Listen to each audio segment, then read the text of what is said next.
Hello friends, M&C Education welcomes you all.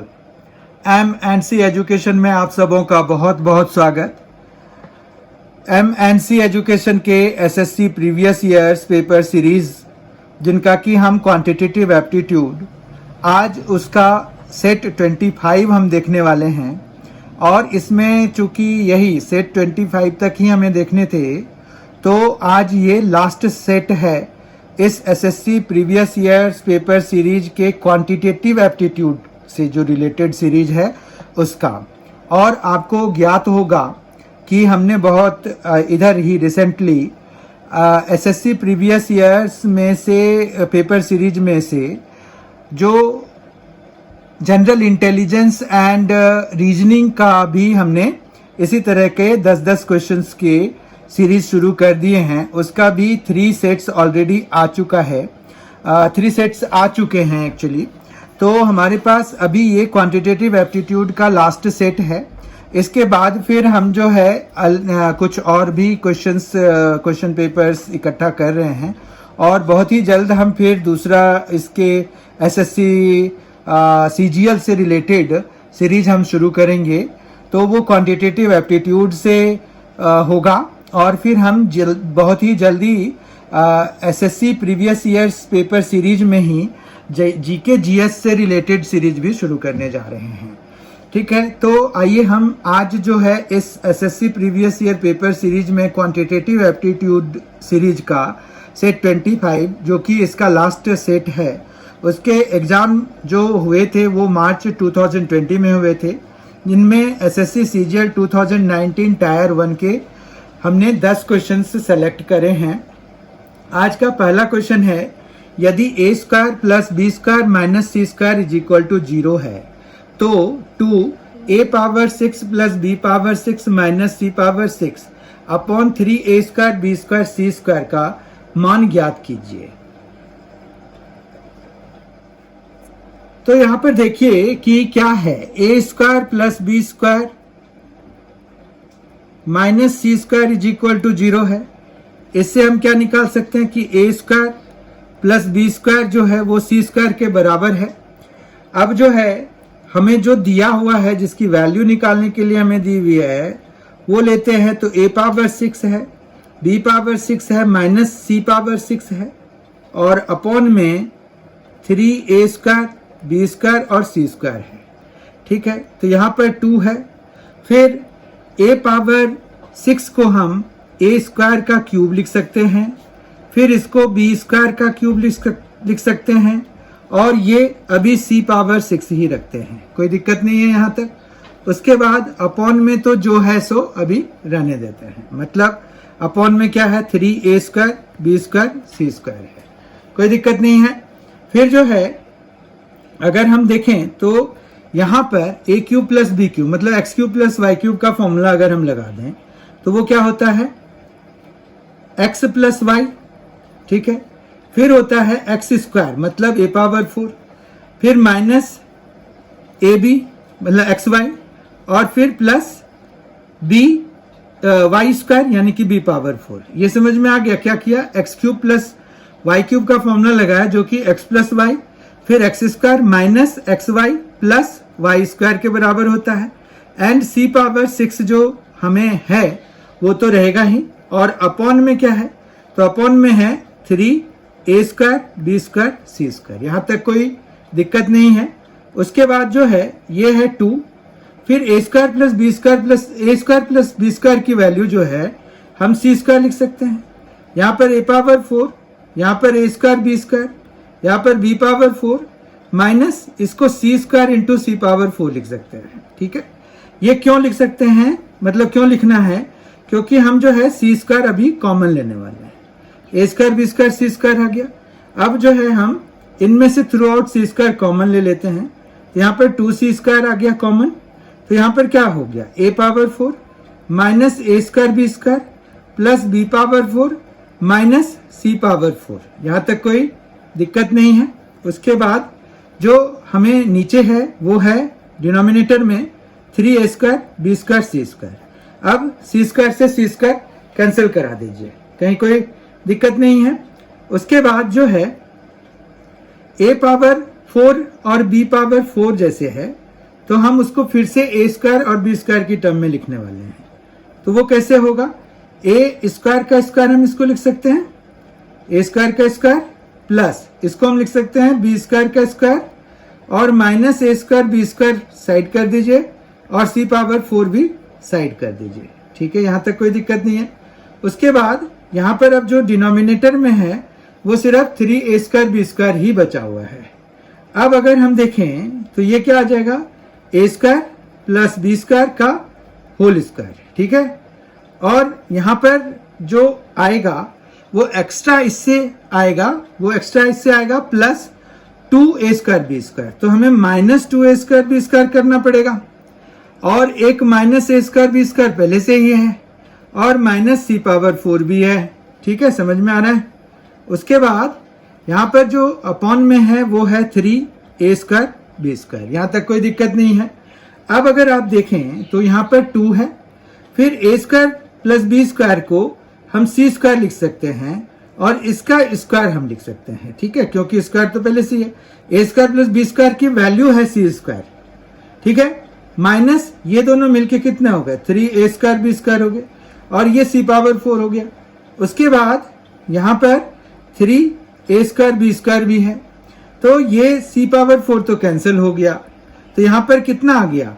Minus 6a square b square और upon में कितना आ गया? 3a square b square. Cancel कराएंगे तो हमें -2 आएगा। ठीक है, तो इस तरह से हमें अगर देखें ऑप्शन वाइज तो -2 कौन सा है? सी ऑप्शन करेक्ट है।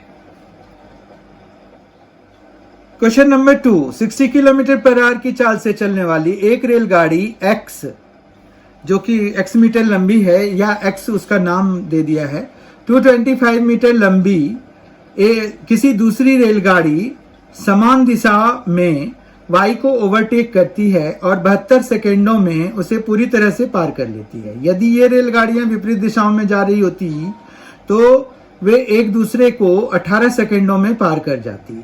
x की लंबाई मीटर में और y की चाल क्रमशः है। अब यहाँ पर क्या है? 2 चीजें हमें निकालनी है। पहली बात तो यहाँ पर 2 चीजें निकालनी है, उसके लिए हम क्या करेंगे? यहाँ पर इसको सॉल्व करने के लिए हम जो है क्या करेंगे कि x जो ट्रेन है ना उसकी लेंथ को हम x मान लेंगे। मतलब लेंथ जो है of x b x metre. ठीक है, और फिर हम मान लेंगे लेट स्पीड हमें निकालना है ना, y की चाल लेना है, तो स्पीड ऑफ y जो है वो by किलोमीटर पर आवर ले लेते हैं। कोई दिक्कत नहीं है। अब जो है ये कह रहे हैं अकॉर्डिंग टू क्वेश्चन कि ये जो x प्लस मतलब x स्मॉल x प्लस 225 है बाय ये एक दूसरे को ओवरटेक कर रही है ना, ये x गाड़ी की चाल यानी कि ज्यादा है और वो 60 किलोमीटर से चल रही है, तो 60 माइनस y हो जाएगा। ठीक है, अब ये ना यहां पर किलोमीटर और यहां पर जो हमें ये जो टाइम दिया हुआ है वो सेकंड में है। ठीक है बात, और जो हमें ये लेंथ है वो मीटर में है, ये किलोमीटर पर आवर में है। तो हम इसको चेंज करने के लिए जो हमारा मल्टीप्लाइंग फैक्टर है 5/18, मतलब किसी स्पीड को अगर किलोमीटर पर आवर से मीटर पर सेकंड में चेंज करना होता है तो हम उसको 5/18 से मल्टीप्लाई करा देते हैं, तो हमारा ये मीटर पर सेकंड में चेंज हो गया और ये मीटर में हमारा लेंथ है ही, तो ये सारे यूनिफॉर्म यूनिट्स के आ गए। और अब ये 72 से हम इक्वेट करा सकते हैं इसको, तो ये एक इक्वेशन हमारे पास आ गया। जबकि दूसरा इक्वेशन हमारे पास आ जाएगा x प्लस 225 ही रहेगा, पर इस बारी क्या है कि जब वो विपरीत दिशाओं में जा रही हैं, मतलब जब यहाँ पे देखिए यदि ये रेलगाड़ियां विपरीत दिशाओं में जा रही होती तो वे एक दूसरे को 18 सेकंडों में पार कर जाती। मतलब अभी जो है जब विपरीत दिशा में जा रही हैं तो दोनों की स्पीड्स जो हैं वो ऐड अप हो जाती हैं, फिर किलोमीटर पर आवर है तो इसको हम 5/18 से मल्टीप्लाई करके मीटर पर सेकंड में चेंज कर लेते हैं और ये कह रहे हैं कि 18 सेकेंड्स में ही क्रॉस कर जाती हैं। तो ये आ गया। अब हमारे पास ये दो इक्वेशंस आ चुके हैं, इन दोनों को हमें सॉल्व करना है। तो इसको करने के लिए हम सबसे पहला काम ये करते हैं कि डिवाइड करा देते हैं, 1 डिवाइडेड बाय 2 करा देते हैं। ठीक है, कोई दिक्कत नहीं है। यहाँ पर 1 डिवाइडेड बाय 2 कराएंगे तो दोनों का न्यूमरेटर जो है देखिए सेम है, तो वो कैंसिल हो जाएगा और ये डिनोमिनेटर चीज जो है ऊपर आ जाएगी। ठीक है ना, मतलब 60 प्लस y जो है ऊपर आ जाएगा, 5/18 भी दोनों जगहों से कैंसिल हो जाएगा, इसीलिए उसके लिए भी चिंता करने की जरूरत नहीं है। मतलब हमारे पास जो डिवीजन का लेफ्ट हैंड साइड में आउटकम आएगा वो है 60 plus y by 60 minus y, और इधर 72 है और 18 है, तो 4 टाइम्स में ये कैंसिल हो जाते हैं। ठीक है, इतना समझ में आ गया। अब जो है हम क्रॉस मल्टीप्लाई करके इनको सॉल्व कराएंगे तो हमें y की वैल्यू आ जाएगी। ठीक है, तो 60 plus y is equal to 240 minus 4y। ठीक है, इतना समझ में आ गया है। अब जो है हम इसको 4y को इधर ले आएंगे तो it will give us 5y। ठीक, उसके बाद 5y इज इक्वल टू यहाँ पर 240 माइनस 60, तो ये हो जाएगा 180, तो ये आ जाएगा y इज इक्वल टू 180/5, तो ये कितना हो जाता है 36। तो जो सेकेंड ट्रेन है उसकी जो चाल है, मतलब स्पीड जो है वो 36 किलोमीटर पर आवर की हो गई। ठीक है, बात 36 किलोमीटर पर आवर की हुई।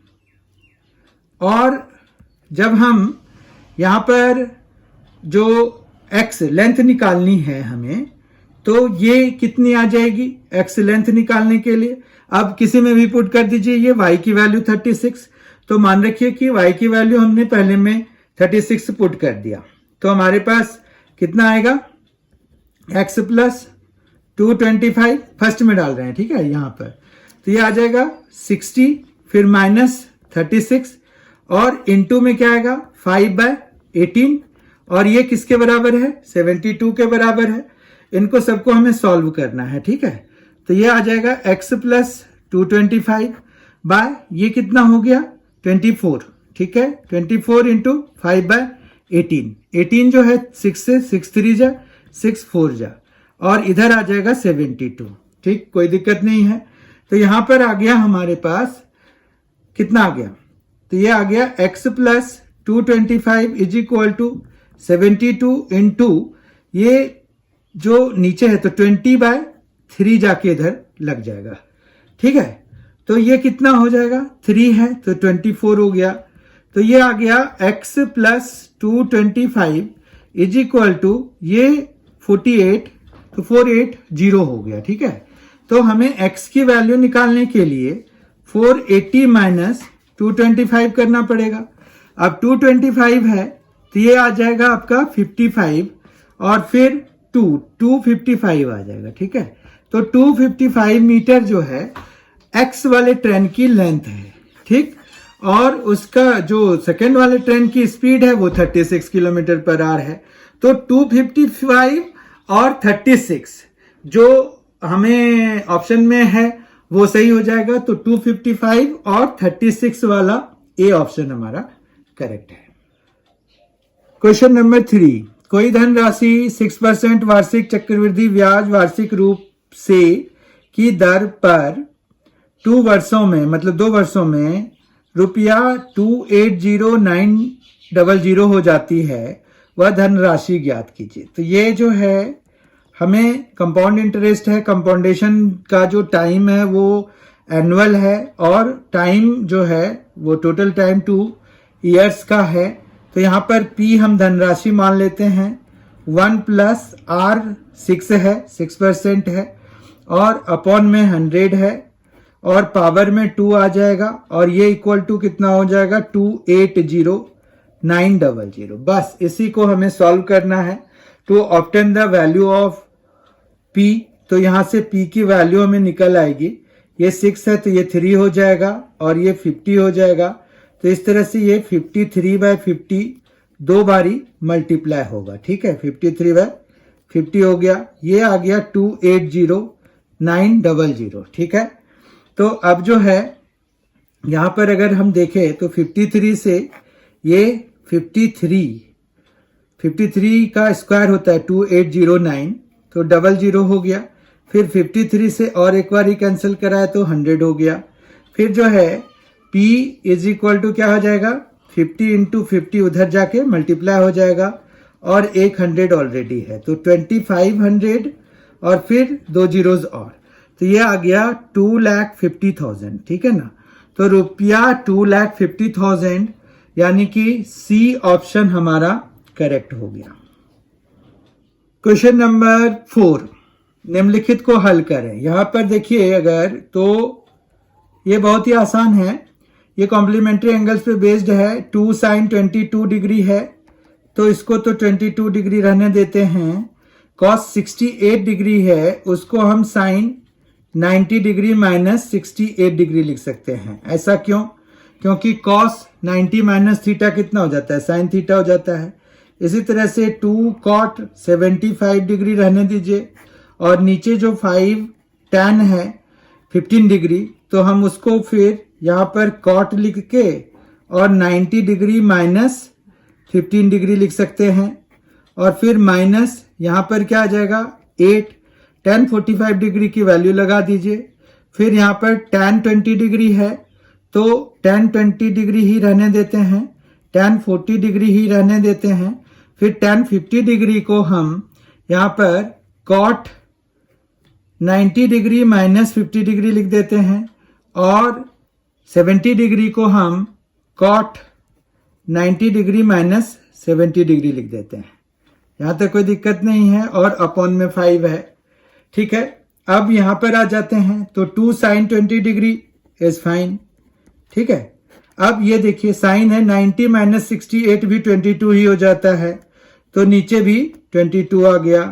फिर यहाँ पर 2 cot 75 डिग्री है और अपॉन में यहाँ पर 5 ये cot है। ठीक है, तो cot अब 90 माइनस 15 भी कराएंगे तो भी cot 75 डिग्री आ जाएगा।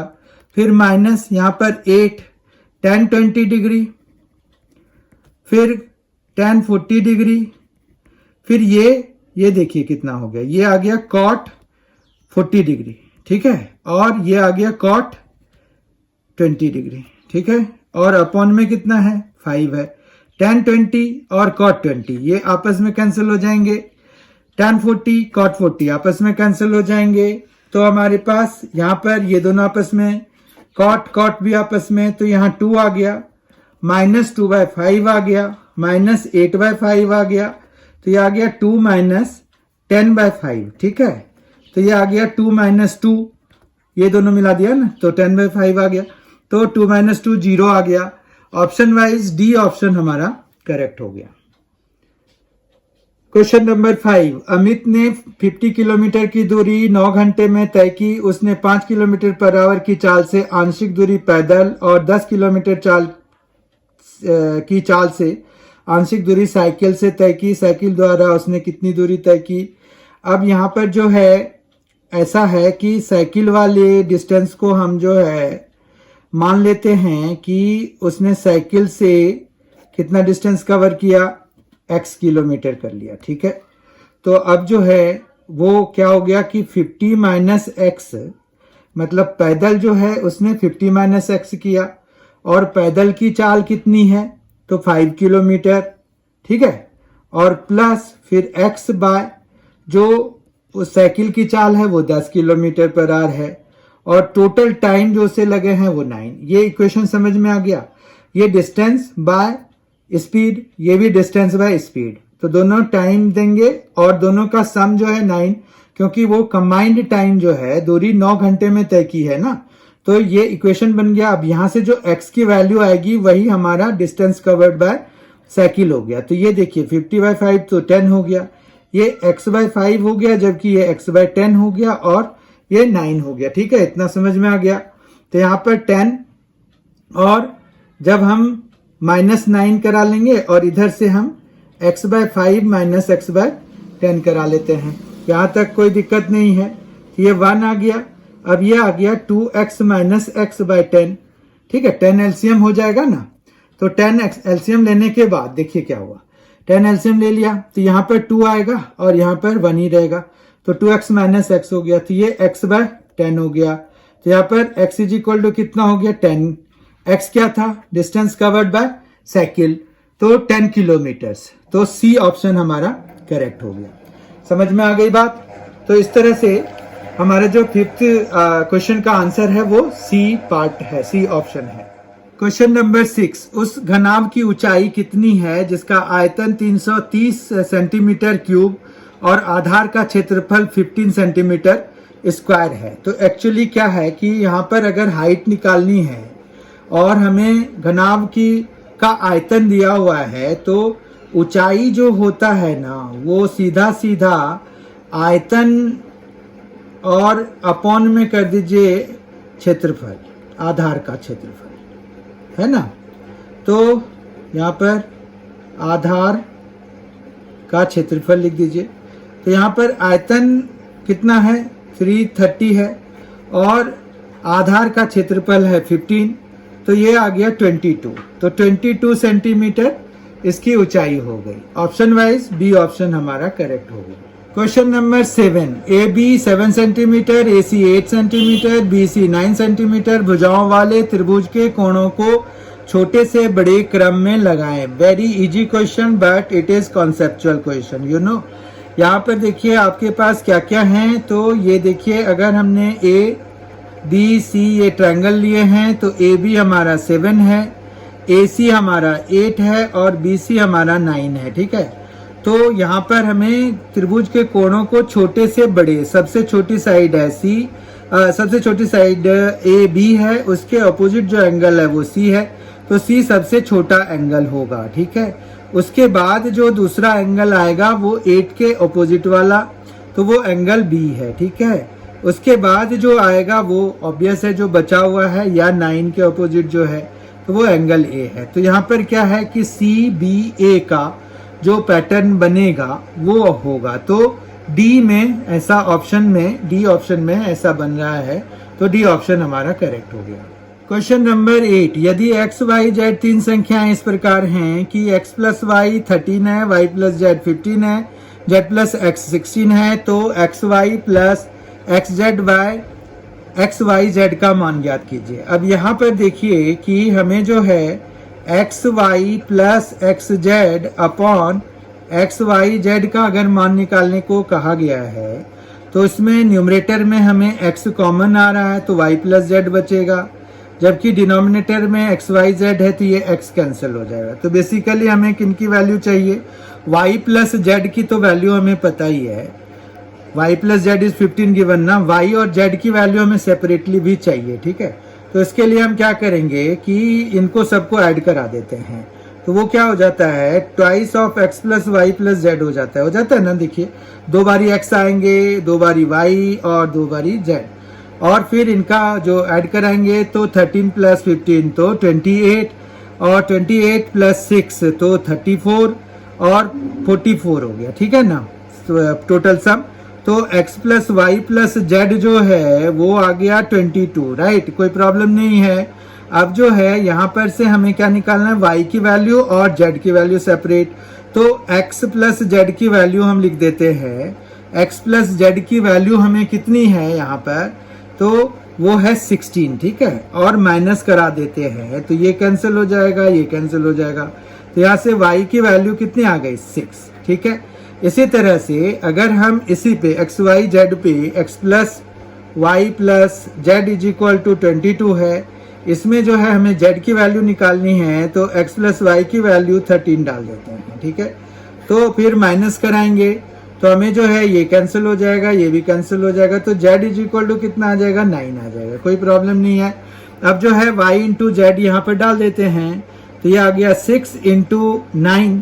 अब 6 से 3 2 और 3 5 हो गया, तो यहाँ पर कितना आ गया, 5/18।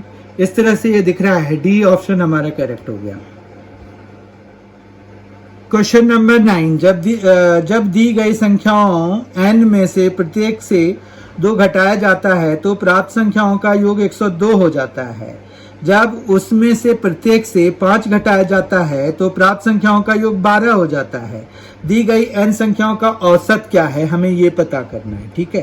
क्वेश्चन समझ में आ गया कि n संख्याएं हैं, उनमें से हर एक में अगर 2 2 2 सब्ट्रैक्ट कर देते हैं, मतलब मान रखिए कि a1 A2, A3, A4, AN तक इस तरह के नंबर हैं, तो अगर हमने सब में से 2 माइनस करा दिया तो ये कुछ इस तरह का आ गया, है ना। और ये जो है इनका सम फिर कह रहे हैं कि इनका सम जो है वो 102 हो जाता है, ठीक है। तो यहां से जो है A1 plus A2 plus A3 plus so on plus AN is equal to 102 plus ये 2N हो जाएगा। कोई दिक्कत नहीं है यहाँ तक। तो ये तो एक इक्वेशन हमें मिल गई।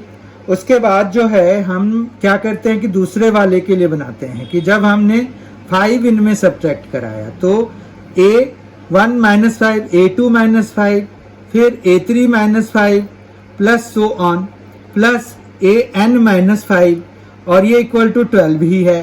तो यहाँ पर अब क्या आ गया, A1 plus A2 plus A3 plus so on plus AN और ये इक्वल टू किसके हो जाएगा, ये हो जाएगा 12 और प्लस ये 5N के बराबर हो जाएगा, राइट। कोई प्रॉब्लम नहीं है यहाँ पे।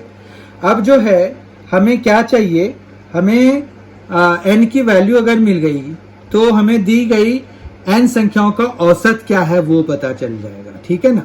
तो हमें जो है N की वैल्यू के लिए क्या आना चाहिए, तो ये देखिए ये दोनों नंबर्स जो है सेम ही रिप्रेजेंट कर रहे हैं। ये 2 मान लीजिए, तो इक्वेशंस 1 और 2 जो है सेम ही नंबर्स को रिप्रेजेंट कर रहे हैं। वो सम ऑफ जो नंबर्स हैं, मतलब A1 से लेके AN तक जो N नंबर्स हमें दिए हुए हैं। तो हम यहाँ पर क्या कर सकते हैं, इक्वेटिंग इक्वेशंस 1 एंड 2, ठीक है, 1 एंड 2, तो वी गेट, तो ये आ जाएगा कितना, 102 plus 2N is equal to 12 plus 5N। तो ये आ गया 102 माइनस 12 जब कराएंगे तो 90 और इधर आ गया 3N। तो N इज इक्वल टू कितना आ गया, 30, ठीक है।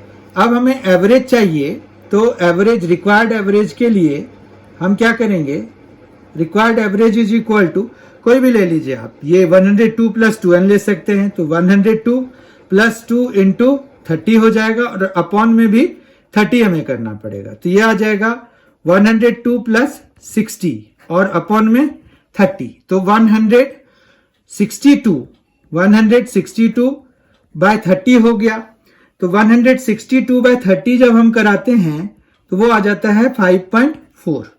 ऑप्शन वाइज अगर हम देखें, मतलब हमारा एवरेज आ गया, रिक्वायर्ड एवरेज इज 5.4, राइट, 5.4 आ गया। अगर हम एवरेज वाइज देखें 5.4 किस पर है, बी ऑप्शन है, तो बी ऑप्शन हमारा करेक्ट हो गया।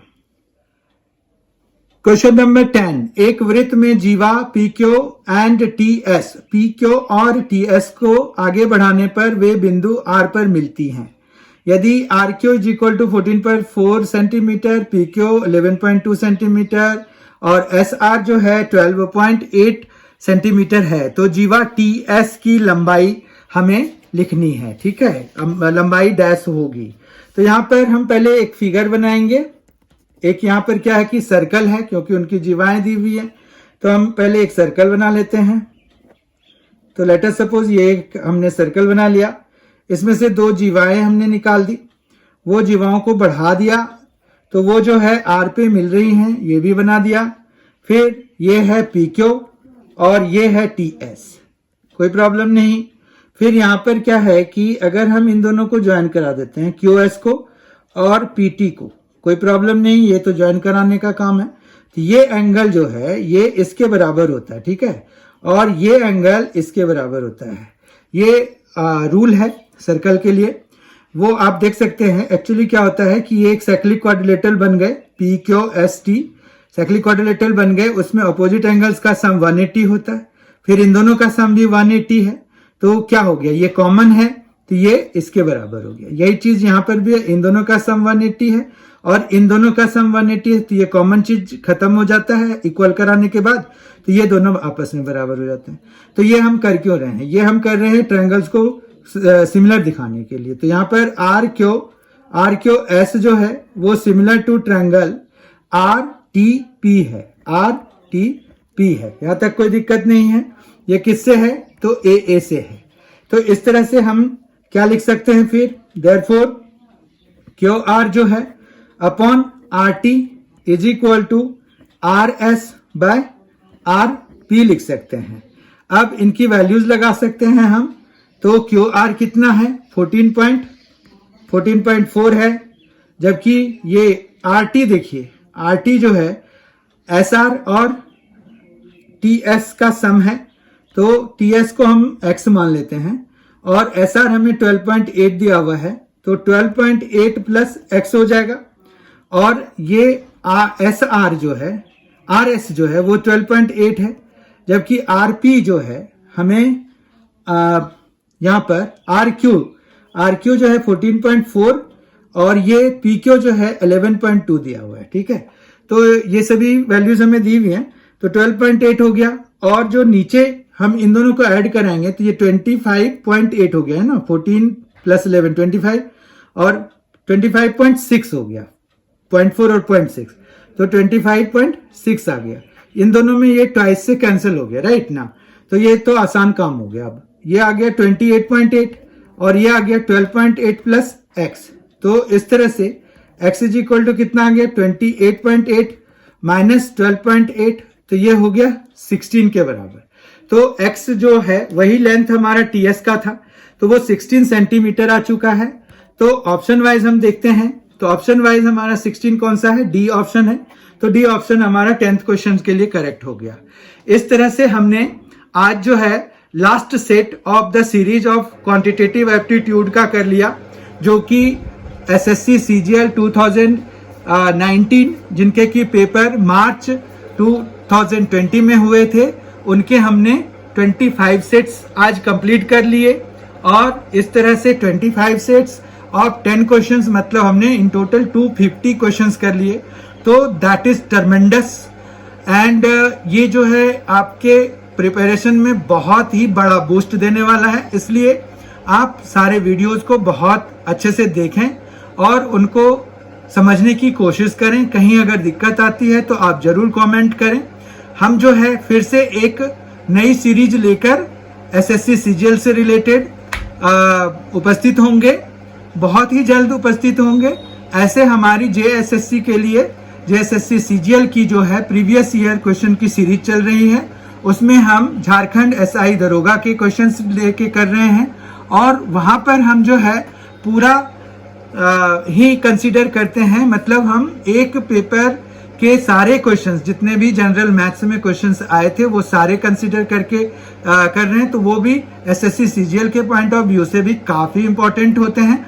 तो क्योंकि दोनों के क्वेश्चंस मिलते जुलते हैं, तो इसलिए वो भी आप देखिए, उनको भी देखिए, और उनमें भी अगर कुछ समझ में नहीं आ रहा है तो आप जरूर कमेंट कीजिए। और बहुत जल्दी हम नई सीरीज लेकर आपके सामने में उपस्थित होंगे। Thank you so much for being with us. Thanks a lot and enjoy yourself.